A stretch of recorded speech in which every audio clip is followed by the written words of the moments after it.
By recording. Hello, everyone. I'm Erin Daly. I'm the Executive Director and President of Dignity Rights International, and I'd like to welcome everyone to this month's DRI Reading Group.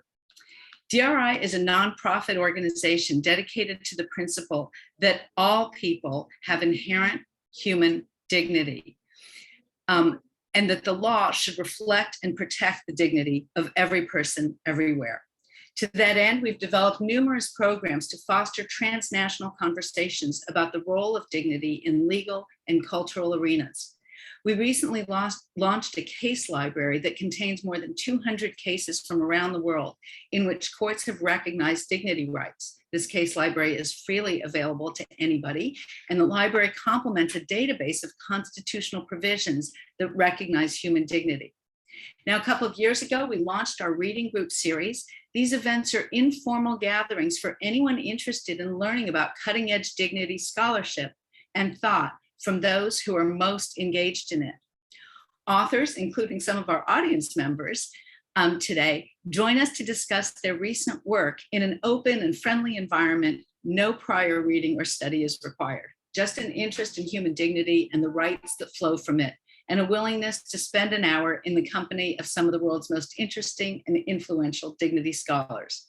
So in keeping with that purpose, today we're absolutely thrilled to welcome Professor Zaynab Bernoussi.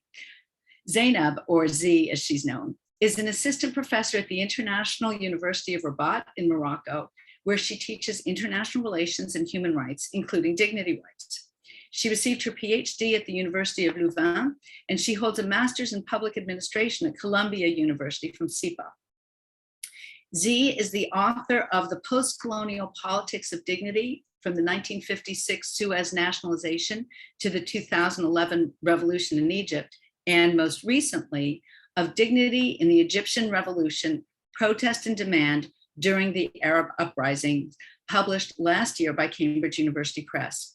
In this book, she draws attention to the role that claims for dignity played in the Arab Spring in Egypt and elsewhere. So Z, tell us about your book. Thank you so much, dearest Erin, for this kind introduction and the honor of this invitation. I'm so happy to be here, as I heard fantastic things about this group. I'm sorry that I missed Stefan Sonnenberg's presentation that I got to catch up on thanks to the recording on YouTube. So everyone, I invite you to absolutely recommend seeing it. Mind blown, such an important work. Also, I was very happy to see the use of Donna Hicks' 10 points approach to dignity.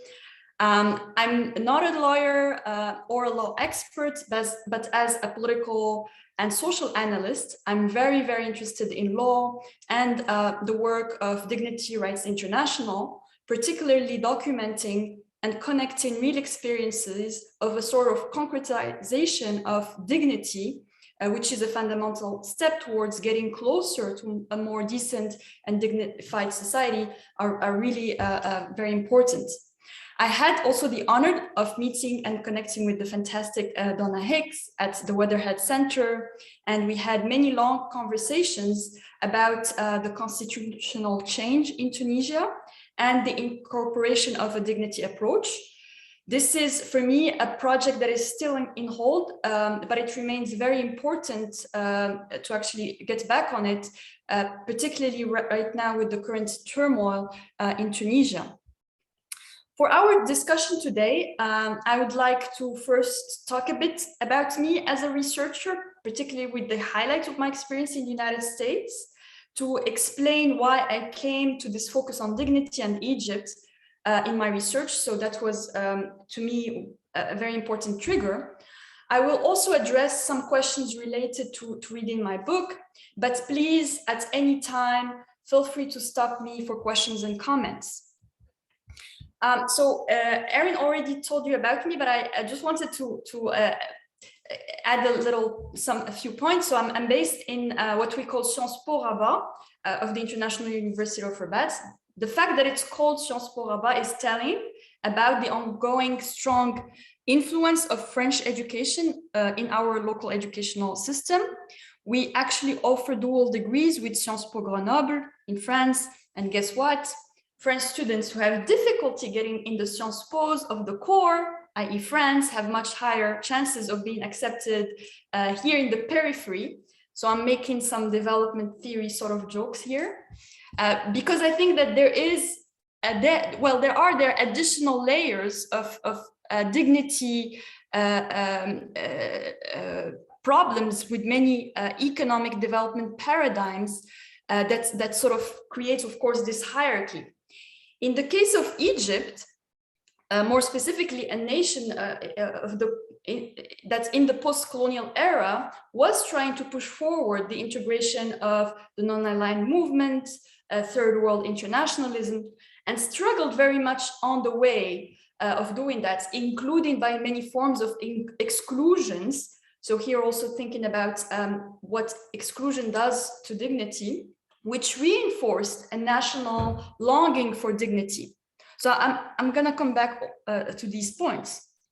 So prior to teaching at Sciences Po Rabat, I taught at Al Akhawain University in France. So that's actually our US liberal arts kind of model here in Morocco. And I coordinated the Human and Economic Development Research Unit. So I'm saying this is because we had that research unit to also study our context, immediate context. So we are based, so AUI is based in a rural and very agricultural area of Morocco. And it was very interesting to watch almost every year the growth of the agro industry surrounding us, with all the costs on peasants' livelihoods, on the environment, particularly water resources that are very limited here. As also the Middle Atlas region, so where the university is located, it is called the water reservoir of Morocco. Prior to academia, so again here some anecdotes on me. I thought I was destined into a career in finance. The reason is that we used to have a family business in textile manufacturing, all gone now, because of the dynamic of deindustrialization of many economies, particularly in the global south. But still at the time, I thought that I would remain in the business profession in some form. So after studies in finance, I worked for Nestlé North Africa in Casablanca in the finance and auditing department, very different world, and liked it as I learned a lot, especially since the North Africa branch of Nestlé was integrating SAP, the famous software, as a way to make management and control more efficient. And indeed it did. Then I got the chance to go back to school thanks to a scholarship, and worked actually, first did more finance and worked in a private foundation. So this was my first foray with particularly international non-governmental organizations.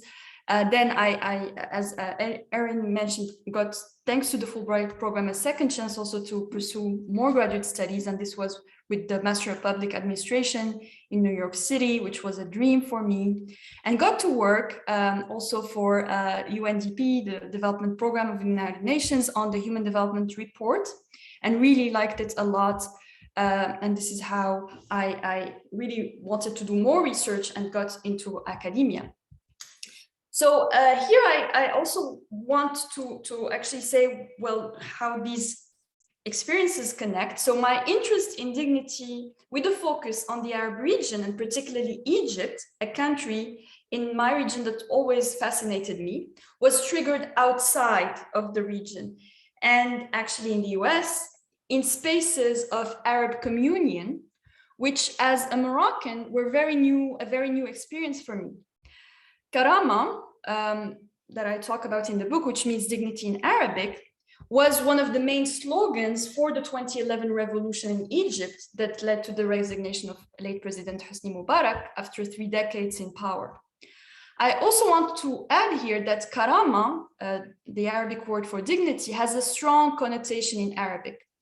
It refers to a sense in religion of God bestowing dignity on humans, making them chosen over other species. That's in the Quran. And in a cultural sense, karama is likened to honor. In addition, the word karama shares a triconsonantal root with karam, which means generosity in Arabic.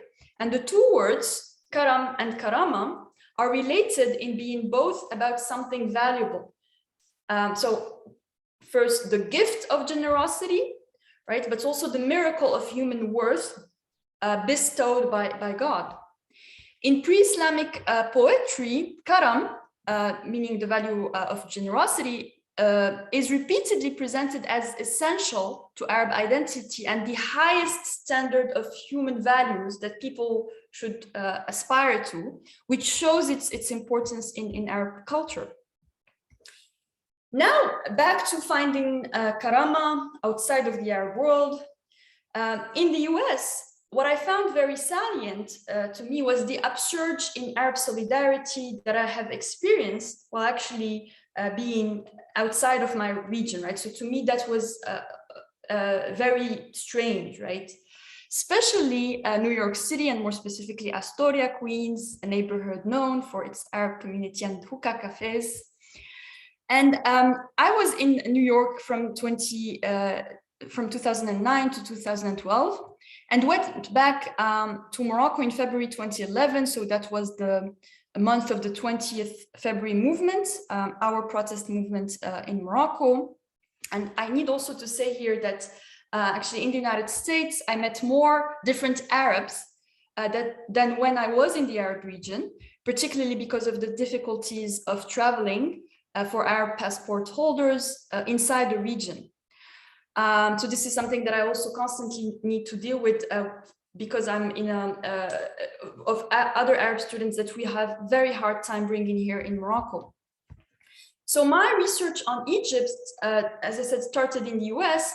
And here I mentioned the Fulbright program, but not only it was very, very important for my graduate studies in New York City, but also actually thanks to US cultural programs, I was able to go to Egypt for field work, which only confirmed my desire to write about Egypt.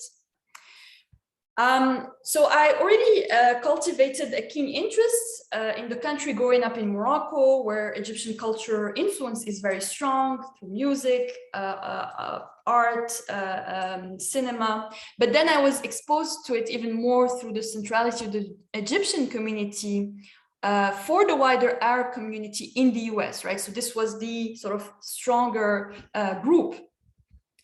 I just wanted to share here a few pictures. So this is, okay, this. So this is this one actually. I think you can see it. Yes, and so just there, this is a photo following the very disputed Egyptian win over Algeria on November 14, 2009 for the soccer World Cup qualifier, what we call football, which was followed by the Algerian win, again, much disputed. So this drama happens all the time. So Arab countries who are the ones who are going to be qualified just happened recently. And you can see here the flag rivalry and what was a very tense atmosphere of almost jingoism from both parties. As a Moroccan, I had people associating me with Algeria for being the neighbor. So obviously the friends, or associate me with Egypt because Moroccans are also known for their rivalry with Algerians. So the idea of the enemy of my enemy is my friend. And I was neither one, so I disappointed many. This picture was at the Arab Festival on Great Jones Street in Manhattan on July 11, 2010. I was doing an internship at the UNDP back then, so the same Human Development Report Office I mentioned earlier. And at the time, I had to deal with much complaints we got from Arab officials because we were about to publish rather low HDI results for their countries that year. Here, you see people brandishing the picture of Khaled Said, found dead on June 6, 2010, one of the many victims of police brutality in Egypt, and allegedly one of the key figures that rallied the masses to go out and denounce police brutality on January 25th, 2011. So that was the first day of the revolution. Also the day that actually celebrates police forces. So this date, January 25th, is very important because it's also associated with the symbol of Nasser as the savior of Egypt, particularly because of the coup that led to the ousting of the monarchy. So it was very insightful for me to see regime opposition outside of the region, particularly given restrictions on how much you can do when you are in the region, so including in my context. It was also very interesting timing since we were about to witness the Arab uprisings in their historical scale. So that was just a few months before. But prior to all these marking experiences, I was planning my research on issues of development and democracy, mostly based on my experience at the Human Development Report Office. But the sparking of the popular protest in the Arab region in 2011 heavily affected me as an individual, worried about my community, and a researcher focusing on the Arab region. So the problem that led to my research on demands of dignity was first an interest in the crisis of the global South, more historically, the third world solidarity that was rocked by 2011 for me. So I was trying to think about issues beyond poverty, governance, human rights, and security, particularly the exacerbating experience of continuous belittling and humiliation. In my book, I tried to serve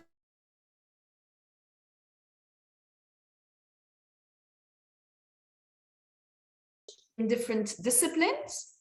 You can see there that it's a matter of ethics, of course, morality, human rights, but also a matter of socio-political strategy.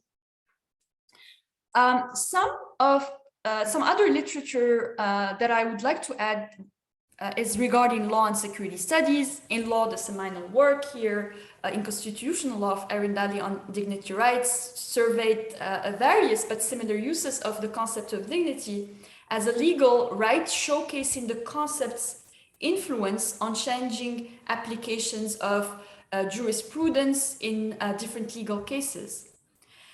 Such use of dignity as a legal concept owes, of course, much of its anchoring owes much to its anchoring in the Universal Declaration of Human Rights, which is international law.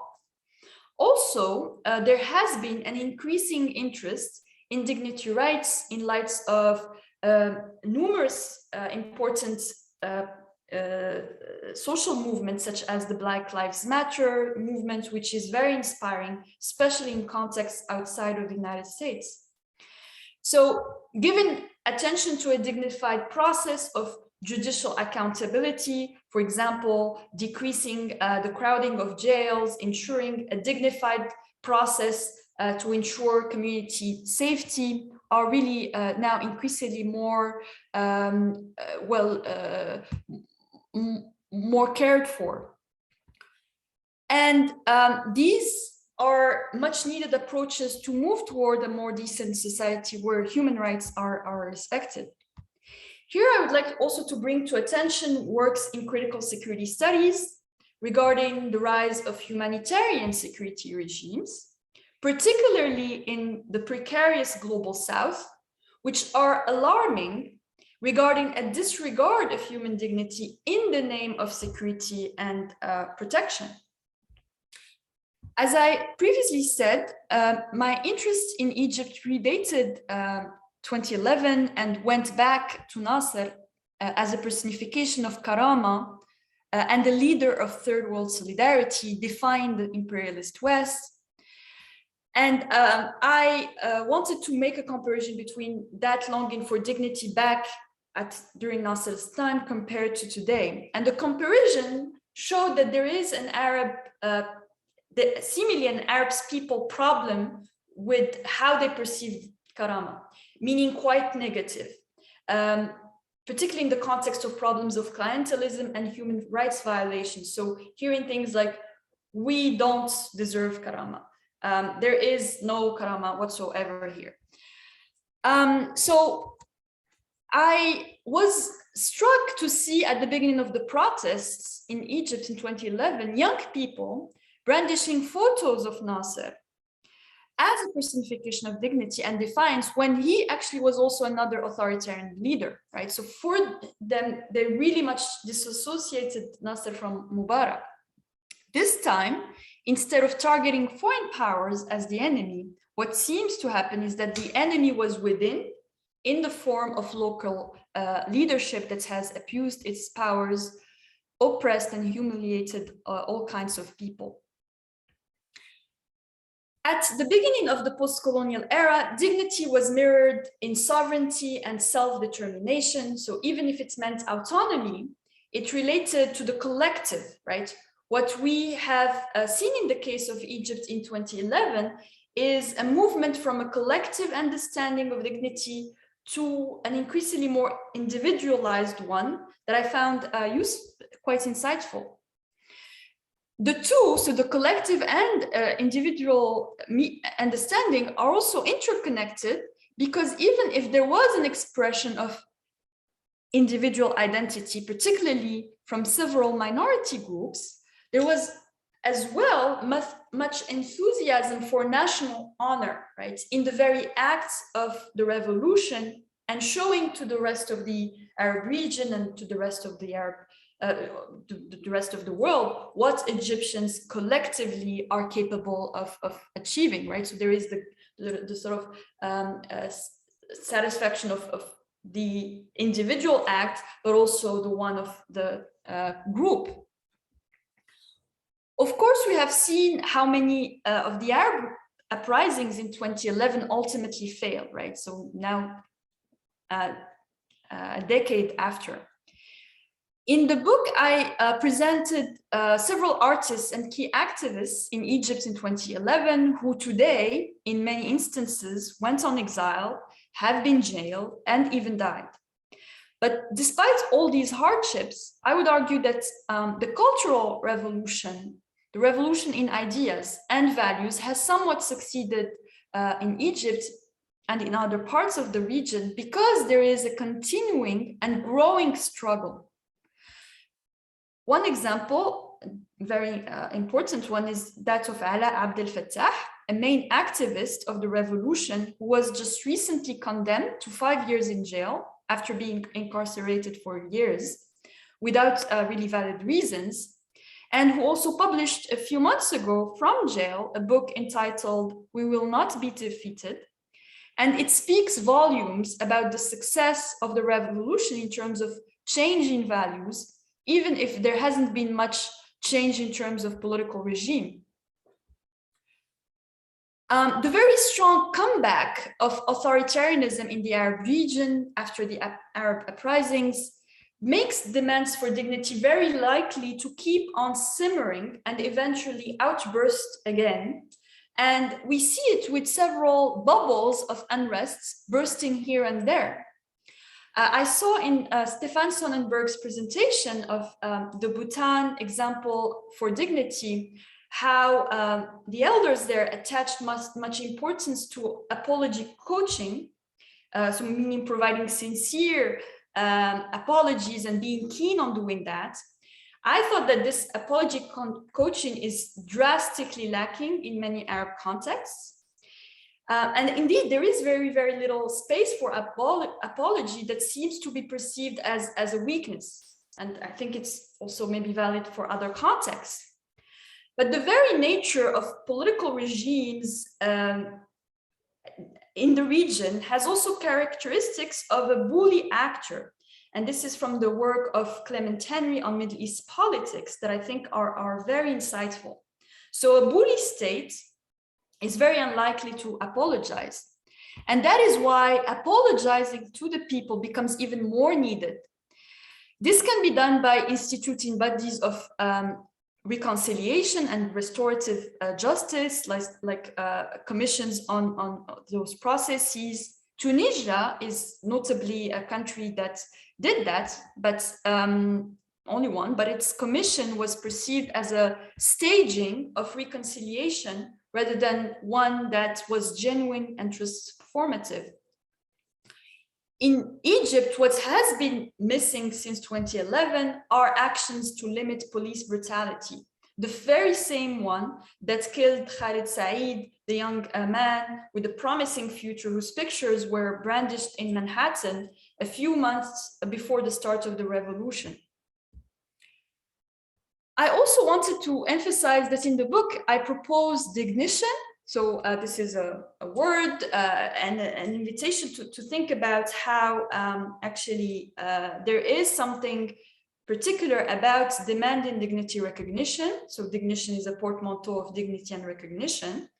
And it matters to show an unsuspected benefit of the seemingly failed revolution in Egypt. And that is an increased awareness about the potency of demanding dignity recognition and what people can get from it. It is also important to remember that in this study, I was particularly interested in the claim of Karama and why it was now all of a sudden important, and why there were also these global connections of dignity demands. My former comparison of the 2011 revolution with the times of Nasser, and particularly the Suez Canal nationalization as another key moment for dignity demands, try to disprove that it's only now. So it is definitely a recurring matter. The context of increasing global connections in our societies also matters greatly to the fact that we are more likely going to see more of those snowball effects of demands of dignity. Dignition, demanding dignity recognition, is an attention catcher. It screams, I am here. It has the ability to signify many things to many and different peoples. So it is in line with the argument that politics of dignity is a catch-all. So this is from Kurtzer's work, political demand, serving particular and varying interests. I also wanted to highlight the recurrence in distinguishing between extrinsic and intrinsic approaches to understanding dignity that I've seen in my interviews, both actually in the case of Egypt, but also beyond. I suggest that looking at dignity demands reveals something about demands for development and democracy too. So here I'll call them the 3Ds. And that dignity has a capacity to propel the other Ds, i.e. development and democracy, to the front of political attention, particularly in contexts where there is a popular unrest regarding shortages of these other Ds. For example, in 2017, I did a global survey on understandings of dignity, and to many respondents from Colombia, this was directly connected to the unfolding of the transitional justice process with the FARC in their country. Many noted the importance of righting the wrongs, which has also been integral to the accompanying peace-building process. And here I would like to highlight the important work of Sandra Rios Oyola on the matter, so dignity demands in Colombia in 2017. Indeed, a dignity approach helps in transitional justice because it addresses righting the wrongs and specifically allows for a form of operationalization of dignity to serve the purpose of helping the warring parties express their needs for justice and well-being for the sake of conflict resolution. Regarding the connection between dignity and democracy, this can be seen with institutions of governance that are more inclusive, so they can showcase care for people and become agents of dignification. So here seen the responsibility of the state in ensuring such dignification through bureaucracy, among other things. So, for instance, in democratic systems, people are more dignified, but we should not say that in authoritarian systems, people do not have dignity, because we run the risk of depriving them from an entitlement to the useful dignity approach. By seeing democracy as a process of dignification of individuals, there is a recognition of the importance of democracy to favor a context of emancipated dignities. Also, it is worth noting that in my exchanges with respondents in my interviews and surveys, I heard often things like, we don't deserve the democracy. We need to be educated. We need to be disciplined first. As if democracy is an end and not a means to an end. Such an attitude that seems self-deprecating to human capabilities postpones democratic development and misses the opportunity to use it for development concerns. In terms of the connection between dignity and development, this can be seen with economic welfare in the sense of having a job, housing, and what can be considered needed for decent living. So those were some of the points that I wanted to highlight, and I will stop here, and I look forward to hearing from you. Thank you so much, Zee. That was just really wonderful. I'm wondering if maybe we can just sort of go around the Zoom room and have people introduce themselves. We have this is a collection of very wonderful and special people. So I just wanted you to know who you're talking to, and then maybe we can just sort of have a conversation about some of these issues that you've raised.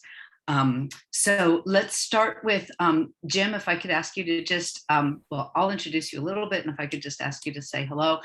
Jim May is the co-founder of Dignity Rights International and currently sits on the board and is senior counsel of DRI, and has been my colleague and co-author on numerous projects.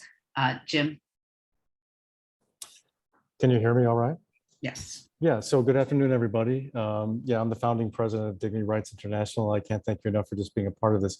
It's such a joy to see these programs come into fruition, sort of a dream that Aaron and I had at least 5 years ago, Aaron, of developing a nonprofit organization that would promote dignity and education, advocacy, and support of high impact litigation. So you know, sort of the book groups, I guess, are bestride all three of those areas, and we really appreciate your support and just taking the time to contribute, you know, to the dignity rights well. So again, thanks. It's nice to meet you. Thanks so much. I actually want to go next to Ellen, who I think has been the most sort of stalwart member of this Dignity Rights Reading Group. So I just want to say hi, and it's just always a pleasure to see you. Thank you. So I'm Eileen, and I live in Washington, D.C. I'm a retired lawyer. I used to work for the government, and I have no special expertise in this area, although I work in pedestrian safety and rights, and the word dignity actually comes up a lot, sort of in a more general sense in my world. So I got interested because of that. Thanks so much, and sorry, I meant Eileen. And our other two members of our audience are past guests in the Dignity Rights Reading Group. Stephen Riley, are you there? Hello. Hi. Hello. Good evening from the UK, from Sheffield. Thank you all once again for another really challenging and stimulating session. This, as ever, has been really very, very inspiring stuff. So yeah, I don't pretend to bring any expertise to the table. I'm just here to learn. So thank you for having me. Hardly. Thanks so much. And Stefan. Sorry. Hi. Thank you so much. This was really interesting, really fascinating. You know, I feel like it's such a privilege to be able to learn from people with such deep expertise about situations that you always kind of wonder about. So thank you for that. It's really nice. Thanks. Does anyone have any questions they would like to start off with? I just figured I'd open it up. Z knows that I have this many, but yeah, Stefan, go ahead. All right, I have one, and I'm really curious about how you mentioned that if I understood it correctly, the understanding of dignity shifted sort of from the earlier days of the revolution, from one that was kind of focused on what should we say, sort of a post-colonial dynamic of kind of, you know, control by outside agents and a kind of humiliation of the entire kind of Arab world, to one of the enemy within. And if I understood that correctly, I'm really curious what happened to that first narrative, which to me, at least, to my ears at least, is not like it has evaporated in the last couple of decades. It's still there. So why are people sort of focusing or why are people, I guess it sounds like, no longer focusing on the kind of post-colonial dynamics, in your opinion? All right, thank you, Stefan, for the question. This is definitely something that I think. So this question of how many senses were there for demanding dignity? I think it's to me, it keeps on growing.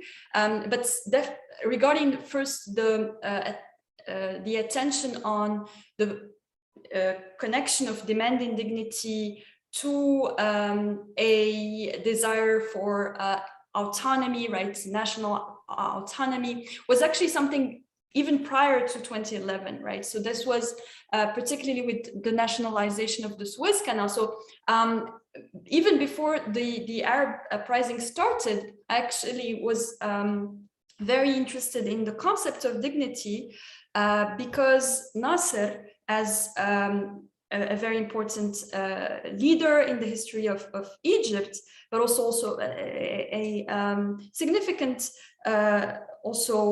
leader of the third world internationalism, was very keen on the use of karama. So particularly in Arabic, in his speeches, he had these 3-hour speeches where he would really talk about it so much, how much the Arab people's karama has been violated. So there was this really strong, I think, connotation of there is something wrong, right, with dignity. Was it sort of restored with his acts? So, for instance, the nationalization of the Suez.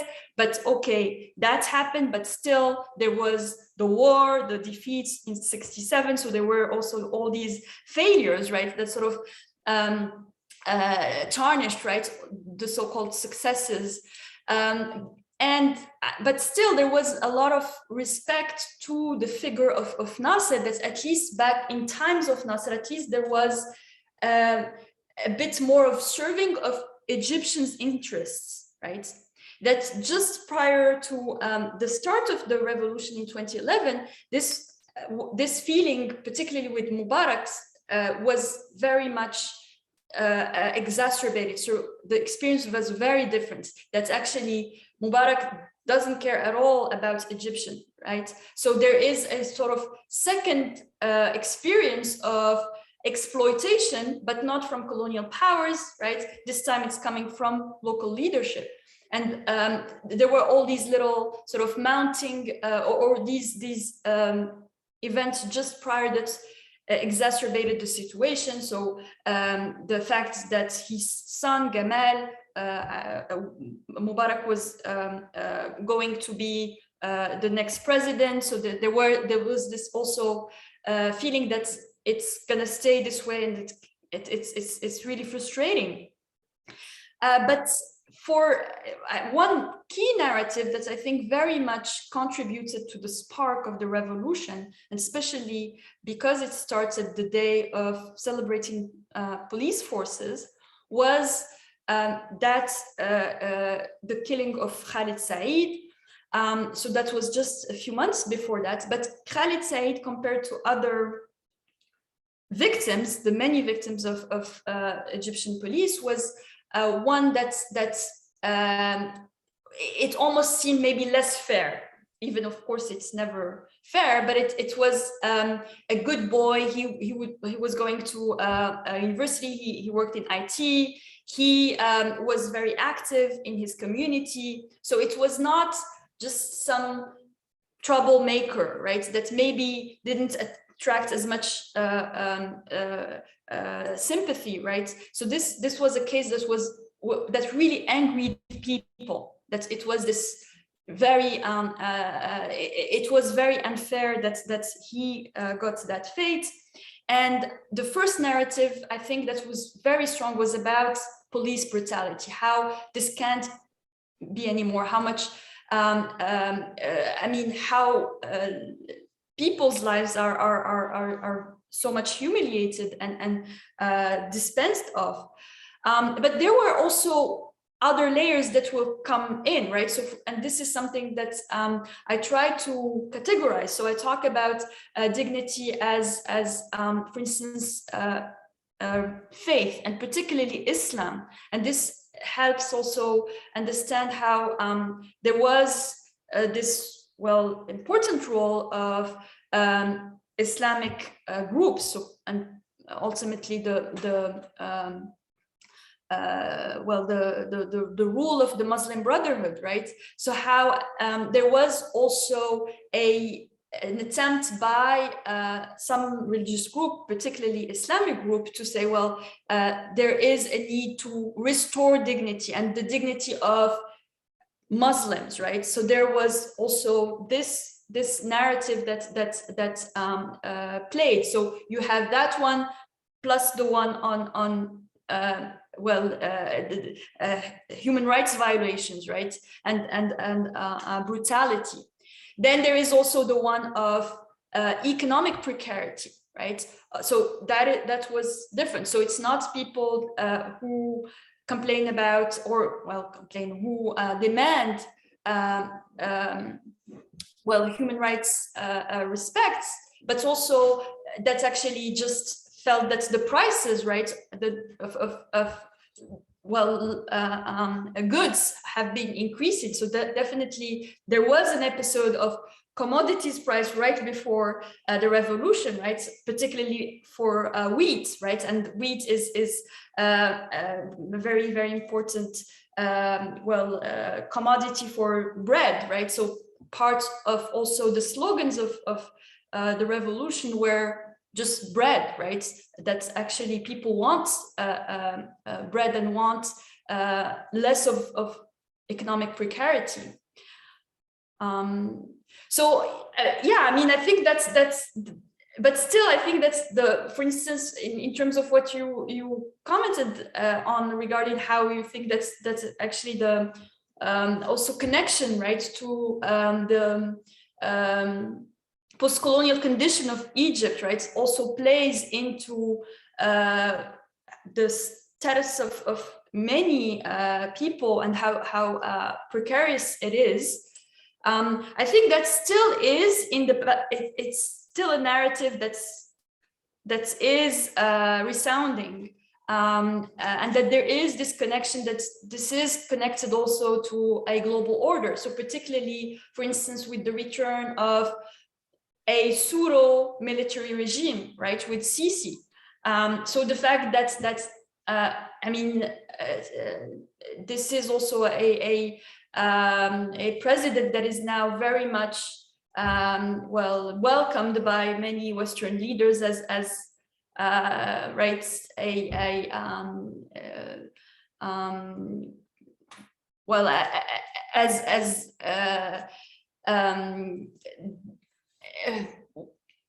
a figure of a better Egypt, though again, what is playing in the background in terms of human rights violation has maybe not changed much. If I can just jump in, I just want to sort of comment a little bit on the book itself, which is here. And this book is really quite extraordinary because it's very, very deeply theoretically grounded in not just in the theory of dignity, but in the theory of sort of political economies and a whole bunch of other things that Z sort of ties together. And then throughout the book, she's interviewing people on the street, as it were, to try to understand what they really mean by dignity. When they make these claims for dignity, what does it actually mean? And so the book has all these interviews or sort of excerpts from interviews. And the book itself is organized in these different dimensions of dignity. Dignity as faith, dignity as identity, people who talk about dignity as a human right, and then this notion of bread and dignity as materialism, and the sort of the economic issue about, being left out or not. And all of which sort of leads her to this idea of dignition or dignity recognition. And I was wondering if you would just talk a little bit more about that and what role this notion of dignition might play in Egypt or countries like it that are dealing with some of the same issues. Yes, sure. Thank you for the question, and also for reading my book and having my book. Appreciate. So in terms of maybe singling out those categories, and there were more association of what dignity is that I think are very very obviously interesting to think about, because of also how polysemous, right, the concept of dignity is, and the potential it has, but there were these recurrent themes, right? So this is why I try to also focus on those categories. And I think those categories also reflect, so particularly thinking about dignity in terms of capabilities, right? So for instance, education, right? Income, right? Thinking also about infrastructure. So this is related to the materiality, right, of dignity for a decent life. So I think the fact that it was recurrent was also because there is now an increasingly predominant awareness, of course, of human dignity in how it relates to human development, right? So not only because this is the sort of source of human rights, right? That there is equal dignity, but also because the very approach of human development and the capabilities approach is to give, right, those capabilities that allow for a decent life, right? So for those human rights. So the fact that I think there is this awareness is also interesting, because even, for instance, the word karama has a more of a cultural sense that is not necessarily what we find in the Human Development Report, but I think the fact that there is an awareness there, people are bridging sort of those meanings to that meaning, right? That is the institutional one, not a cultural one. Right, and I think it's interesting to see how there is that mechanism of bridging. For instance, and this is just in terms of maybe also seeing how there is this mechanic of dignition that is the demand of dignity recognition, but for a very specific need, right? So a personal need, right? But the very action of connecting this personal need to dignity then makes it far more urgent and important, right? So for instance, many of the youth, because this was also, visibly a revolution of the youth, right? There were many young people. This is a significant portion of many societies in the Arab region. So these young people were also demanding things like, I want privacy with my partner, I want to marry, right? So these are very, very specific, right? They are also here connected to, of course, as societal values of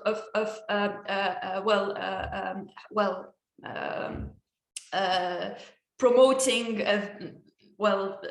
constructing families, but there was also the element that, well, now I can get it, right, through human rights, because it is a human right to be able to marry, right, then it becomes far more urgent, right?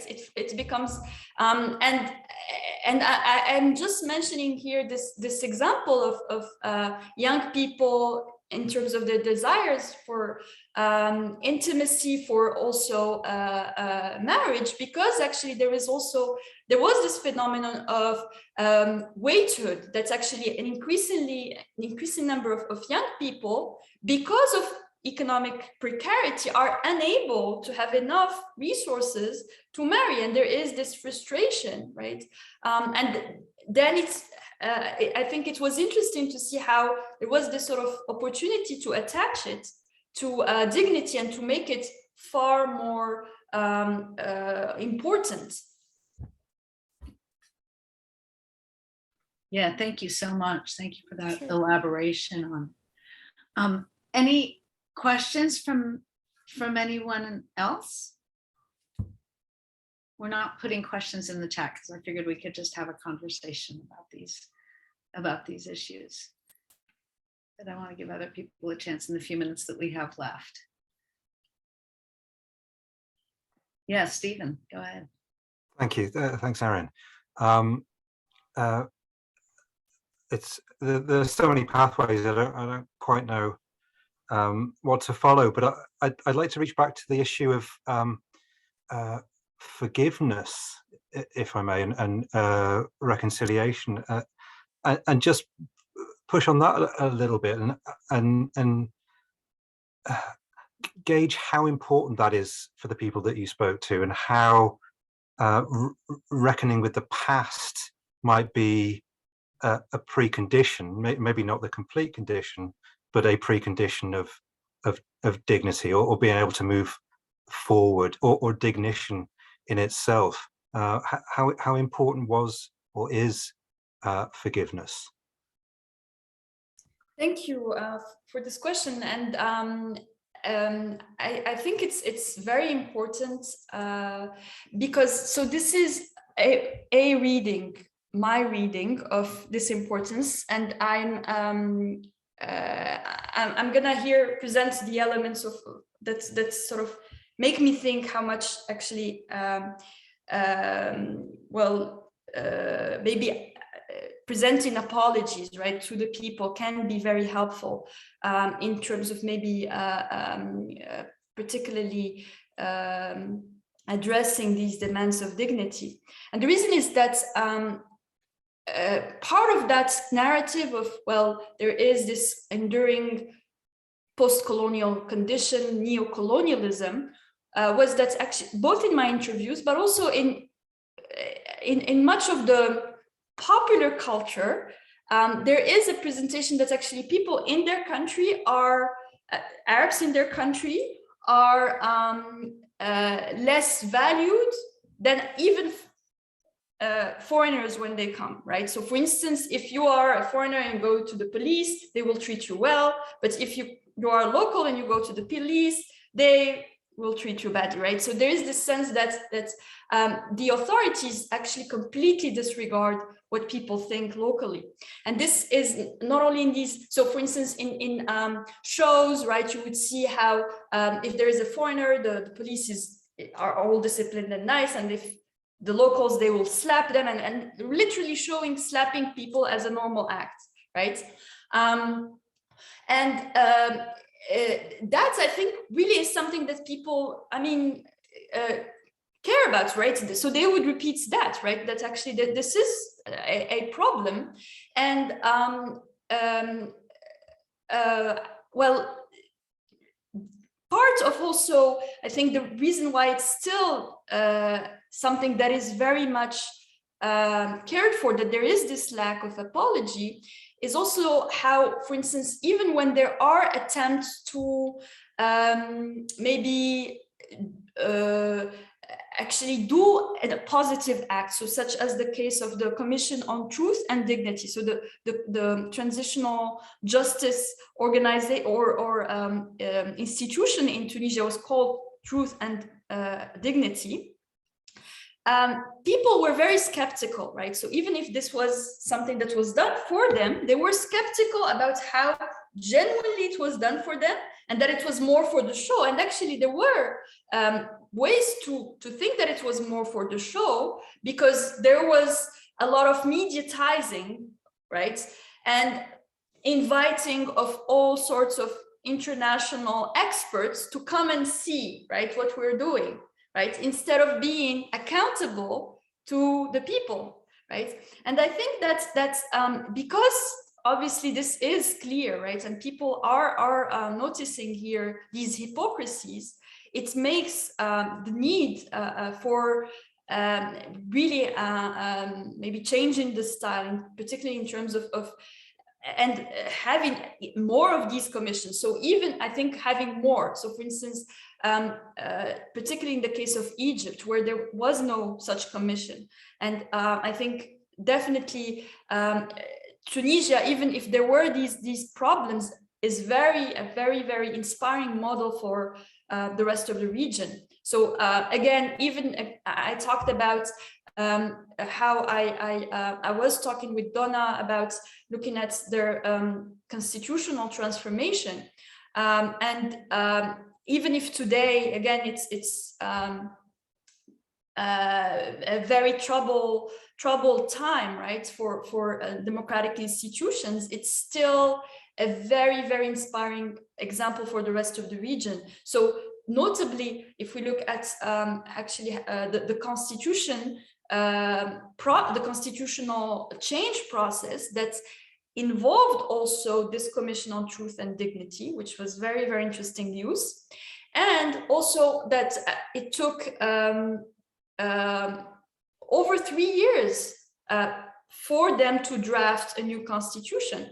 Whereas, for instance, in the case of Morocco, it took maybe 2 months, 3 months to have a brand new constitution.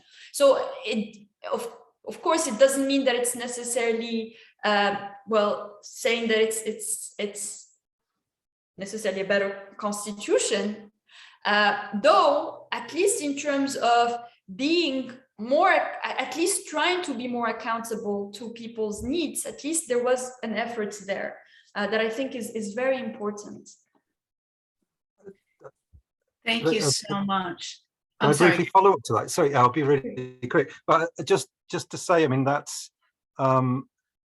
what you've demonstrated there, I think, is why, for all its faults, dignity is a really useful and a concept, because it's sensitive to the difference, for instance, between a good faith apology and a bad faith apology, or people simply going through the motions. I don't know of any other concept that can drill down to that level of sensitivity to the conditions of respect. So yeah, that was enormously helpful answer. Thank you. Thank you. Thank you so much, Stephen, for that really wonderful comment. I think that's absolutely right. Please join me in thanking Z for coming and sharing her thoughts about this incredible book with us. So just let's give her a round of applause. Thank you. Thank you. It's been really wonderful. And it's wonderful to see everybody here again. Please join us next month on May 4th as we close out our season with a quartet of European scholars who are going to be discussing their new book on dignity and democracy in Europe. So another really important issue and another way in which we think about the connections of the human experience of dignity and these bigger political and broader social questions. Thank you so much, everybody. Have a nice day. Thank you, guys. Thank you.